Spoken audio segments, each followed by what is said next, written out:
ಈಗ ನಾವು ಗೋವಾದಲ್ಲಿ ನಾನಿದ್ದಾಗ ನಾನು ಇದನ್ನು ಅಷ್ಟು ನಾನು ಉಪಯೋಗಿಸಲ್ಲ, ಅಷ್ಟು ನೋಡಲ್ಲ.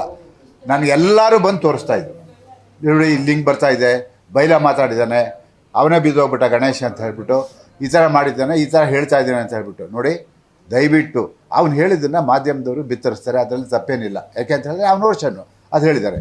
ನಾವು ಕೂತ್ಕೊಂಡು ಫುಲ್ಲು ಅಲ್ಲೇನು ನಡೀತು ಅದನ್ನು ಕ್ಲಾರಿಫಿಕೇಷನ್ ಕೊಡೋಣ. ಅದಕ್ಕೆ ದಯವಿಟ್ಟು ಪ್ರೆಸ್ ಮೀಡಿಯಾ ಕರೀರಿ, ಇದನ್ನು ಕ್ಲಿಯರ್ ಮಾಡೋಣ. ಅವ್ನು ಹೇಳೋದೆಲ್ಲ ಸುಳ್ಳು, ಅವ್ನು ಹೇಳೋದೆಲ್ಲ ಶತ ಸುಳ್ಳು. ಬೈಲ ಇಲ್ಲ ಸರ್, ಗಣೇಶ್ ಬಿದ್ದಿಲ್ಲ ಸರ್, ಗಣೇಶನ ಬೀಳ್ಸಿದ್ದಾನೆ, ತಳ್ಳಿದ್ದಾರೆ, ಅದೆಲ್ಲ ಇದ್ದವ್ರು ಸಾಕ್ಷಿ. ಬಟ್ ನಾನು ಇರಲಿಲ್ಲ, ನಾನು ಕೇಳ್ಪಟ್ಟೆ. ಅದೆಲ್ಲರೂ ಹೇಳ್ತಾ ಇದ್ದಾರೆ ಗಣೇಶ್ ಬೀಳಿಲ್ಲ ಹೊಡೆದ ಅಂತ. ಇಲ್ಲ ಅಲ್ಲೇನು ರೂಮ್ಗೆ ಹೋಗುವಾಗ ಸ್ವಲ್ಪ ಸ್ಕಿಡ್ ಆಗಿ ಸ್ವಲ್ಪ ತರ್ಚ್ಕೋತ ಅಷ್ಟೆ. ಆಮೇಲೆ ಆ ಸ್ಪಾಟಲ್ಲಿ ನಾನು ಇಲ್ಲ, ಆದರೂ ಕೂಡ ಮನುಷ್ಯ ಯಾವತ್ತೂ ಕೂಡ ಒಂದು ಇಂಡಸ್ಟ್ರಿಯಲ್ಲಿ ಬಂದಾಗ 4 ಜನದ ಜೊತೆ ಹೊಂದ್ಕೊಂಡು ಹೋಗಬೇಕು, ಅದನ್ನು ನಾವು ಬಯಸ್ತೀವಿ. ಆದರೆ ಈ ಥರ ಬಂದು ನಿಮ್ಮ ಮುಂದೆ ಇಷ್ಟೊಂದು ಸುಳ್ಳು ಹೇಳಿದಾನಲ್ಲ, ನೋಡಿದವ್ರು ಸತ್ಯವಾಗಿ ಎಲ್ಲರೂ ಅಲ್ಲಿದ್ದೀವಿ, ಆದರೆ ಅದನ್ನು ಸುಳ್ಳು ಹೇಳ್ತಾ ಇದ್ದಾನಲ್ಲ, ಅದು ನನ್ನ ಮನಸ್ಸಿಗೆ ತುಂಬ ನೋವಾಯಿತು. ಅದಕ್ಕೆ ಮೀಡಿಯಾ ಕರೀರಿ, 1 ವರ್ಷ ತಿಳ್ಕೊಳ್ಳೋದು ಬೇಡ, 2 ವರ್ಷನೂ ತಿಳ್ಕೊಳ್ಳಿ. ಆಮೇಲೆ ವಾಣಿಜ್ಯ ಮಂಡಳಿ ಏನು ತೀರ್ಮಾನ ತೊಗೊಳುತ್ತೋ ನೀವು ಅದನ್ನು ತೊಗೊಳ್ಳಿ. ಮೊದಲು ಮೀಡಿಯಾಗೆ ಅದನ್ನು ಕ್ಲಾರಿಫಿಕೇಷನ್ ಕೊಡಿ ಅಂತ ಹೇಳಿಬಿಟ್ಟು ನಾನೇ ಈ ಪ್ರೆಸ್ ಮೀಟ್ನ ಕರೀರಿ. ನಾವೆಲ್ಲ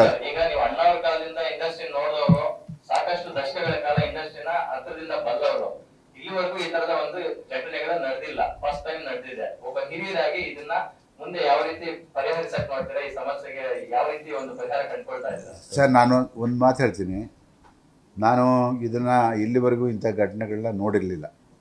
ಎಲ್ಲೋ ಕೂತ್ಕೊಂಡು ಒಂದು ಯಾರಿಗೋ 1-2 ಏಟು ಹೊಡೆದಿರ್ಬೋದು, ಇನ್ನೊಂದು ಮಾಡ್ಕೊಂಡಿರ್ಬೋದು, ಅಲ್ಲಲ್ಲೇ ಕ್ಲಿಯರ್ ಆಗ್ತಾಯಿತ್ತು. ಬಟ್ ಇದೇನಾಗ್ತಾಯಿದೆ ಅಂತ ಹೇಳಿದ್ರೆ, ಈ ಮಾಧ್ಯಮ ಇಷ್ಟು ಬೆಳೆದ ಮೇಲೆ, ಮಾಧ್ಯಮ ಇಷ್ಟು ಬೆಳೆದು ಇಷ್ಟು ಹೆಮ್ಮರವಾಗಿರುವಾಗ ಅದು ಎಲ್ಲೆಲ್ಲೋ ಒಂದೊಂದು ಕಡೆ ಬಂದುಬಿಡುತ್ತೆ ಸರ್. ಅದನ್ನು ಕೂಡ ಸರಿ ಮಾಡ್ಬೋದಾಗಿತ್ತು. ನಾನು ಆ ಜಾಗದಲ್ಲಿದ್ದರೆ ನಾನು ಅದನ್ನು ಸರಿ ಮಾಡ್ತಿದ್ದೆ. ಅದು ಆಗಲಿಲ್ಲ. ಯಾಕೆ ಅಂತ ಹೇಳಿದ್ರೆ ನಿಜವಾಗಿ ಅವತ್ತು ಗಣೇಶ್ ಗ್ರೇಟು. ಯಾಕೆ ಅಂತ ಹೇಳಿದ್ರೆ ನಮ್ಮವ್ರ ಮೇಲೆ ನಾವು ಕಂಪ್ಲೇಂಟ್ ಕೊಡೋದು ಬೇಡ, ಇದನ್ನು ಹೀಗೆ ಸಮಸ್ಯೆ ಬಗೆಹರಿಸ್ಕೊಳ್ಳೋಣ ಅಂತ ದೊಡ್ಡ ಮನಸ್ಸು ಮಾಡಿದ್ರು. ನಾನು ಹೊರಗಡೆ ಬಂದು ರೂಮಿಂದ ನೋಡಿದ್ರೆ ಅವರು ಸ್ಟಿಚ್ ಹಾಕ್ಸ್ಕೊಂಡು ಬಂದಿದ್ದನ್ನ ನೋಡ್ರು ನನಗೆ ಒಂಥರ ಆಶ್ಚರ್ಯ ಆಗೋಯ್ತು, ಇಷ್ಟೊಂದು ನಡೆದೋಗಿದೆ ಅಂತ ಹೇಳ್ಬಿಟ್ಟು. ಆದರೂ ಮನುಷ್ಯನಿಗೆ ಒಂದು ಅಹಂಕಾರ ಅಂತ ಬಂದಾಗ ಇವೆಲ್ಲ ನಡೆಯುತ್ತೆ ಸರ್. ಆ ಅಹಂಕಾರವನ್ನು ಮೈ ತುಂಬ ತುಂಬಿಕೊಂಡಿದ್ದಾನೆ ಆ ಸತೀಶ್. ಇದನ್ನು ನಾನು ಗಮನಿಸಿದ್ದೀನಿ. ದಯವಿಟ್ಟು ನಾವು ನಿಮಗೆ ಕ್ಲಾರಿಫಿಕೇಷನ್ ಕೊಡೋದಕ್ಕೆ, ಸತ್ಯ ಏನು ಅನ್ನೋದನ್ನು ಹೇಳೋದಕ್ಕೆ ನಾನು ಇಲ್ಲಿ ಬಂದಿದ್ದೀನಿ ಹೊರತು ಬೇರೆ ಯಾವ ಇದನ್ನು ನಾನು ಟೀಕೆ ಮಾಡೋದಾಗಲಿ ಅವನು ಇನ್ನೊಂದಾಗಲಿ ಅಲ್ಲ. ನಾನು ಸತ್ಯ ನಡೆದಿರೋದನ್ನು ನಿಮ್ಮ ಮುಂದೆ ಹೇಳಿದ್ರೆ ಆ ಜನರಿಗೂ ಗೊತ್ತಾಗುತ್ತೆ ಅವಾಗ.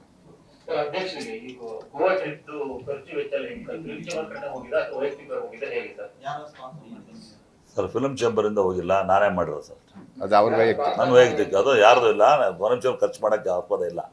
ನಮ್ಗೆ ಔಟ್ ಆಫ್ ಸ್ಟೇಟ್ ತೊಗೊಂಡು ಮಾಡೋಂಗಿಲ್ಲ. ವಿತಿನ್ ದಿ ಸ್ಟೇಟ್ ಆದರೆ ಮಾಡ್ಬೋದು. ನಮ್ಮ ಬೈಲಾಯ್ಪಲ್ಲ ಪರ್ಮಿಟ್. ನಾನು I made my own arrangement sir. ನಾನು ಅಧ್ಯಕ್ಷ ಗೆದ್ದ ಮೇಲೆ ನನಗೊಂದು ಆಸೆ ಇತ್ತು, ಇನ್ನೊಂದು ಟ್ರಿಪ್ ಇನ್ನೊಂದು ಮಾಡಲ್ಲ. ಯಾಕಂದರೆ ಅನುಭವ ಆಗ್ಬಿಡುತ್ತೆ ನನಗೆ. ಬೇಡಪ್ಪ, ಕೈ ಮುಗಿತೀನಿ. ಈಗ ನಾನು 2 ಕಣ್ಣು ನನಗೂ ಬೇಕಾಗ್ಬಿಟ್ಟು ಫ್ಯಾಮಿಲಿ ಇದೆ ಸರ್. ಒಂದು ನಿಮಿಷ, ಒಂದು ಕೂದಲ ಹೆಂಚಲ್ಲಿ ಆ ಚಾಕು ನೆನೆ ಬಿಡಬೇಕಾಗಿತ್ತು ಸರ್. ನಾನು ತುಟಿ ಹರಿದೋಯ್ತು, ರಕ್ತ ಬ್ಲಡ್ ಸೆಟ್ ಆಯಿತು. ನಾನು ಯಾರಿಗೂ ಹೇಳಿಲ್ಲ. ಹಾಂ, ಕೂದಲ ಹೆಂಚೆ ನಾನು ತುಟಿ ಓಪನ್ ಆಗಿತ್ತು, ಹಂಗೆ ಕ್ಲೋಸ್ ಮಾಡ್ಕೊಂಡಿದ್ದೀನಿ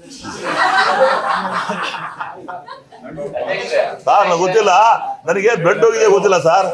ಅವನು ಹಿಂಗಿರ್ಬೋ ಎಲ್ಲ ಹಿಂಗಿತ್ತಲ್ಲ ಸರ್. ಸರ್, ಈಗ ಕತ್ತಿ ಹಿಡ್ಕೊಂಡಿದ್ದ ಸರ್, ತಮಾಷೆ ಅಲ್ಲ, ಕತ್ತಿ ಹಿಡ್ಕೊಂಡಿದ್ದ ಸರ್. ಆ ಕತ್ತಿ ಬಿಡುತ್ತೆ ನೋಡಿ, ಕೈಗೆ ಬಿಡ್ತಾ ಇಲ್ಲ ಸರ್ ಅವನು.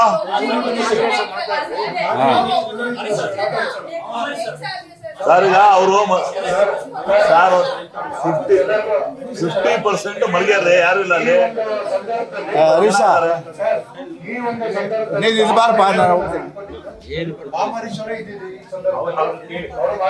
ಸರ್, ಈಗ ಸರ್ ತಮಾಷೆ ವಿಚಾರ ಅಲ್ಲ sir. I am going to take a drastic step. ಯಾವ್ದಾದ್ರು ಮುಲಾಜಿಲ್ಲ, ಯಾರೇ ಮಾಡೋದು ತಪ್ಪಾಗತ್ತೆ. ಇತ್ತೀಚಿನ ದಿನಗಳ ಒಂದು ಹಾವಳಿ ಜಾಸ್ತಿ ಆಗಿದೆ. ನಾವು ಸ್ಟೆಪ್ ಇವತ್ತೇ ತಗೊಂಡು ಇವತ್ತೇ ಅವ್ನು ಏನ್ ಮಾಡ್ಬೇಕು ಅದು ಕ್ಲೋಸ್ ಮಾಡ್ತೀವಿ ಸರ್. Matter 100% sir. 1 ನಿಮಿಷ. ನ್ಯೂಸ್ ಫಸ್ಟ್, ನಿರ್ಭೀತಿಯಿಂದ ನಿಮ್ಮ ಪರವಾಗಿ.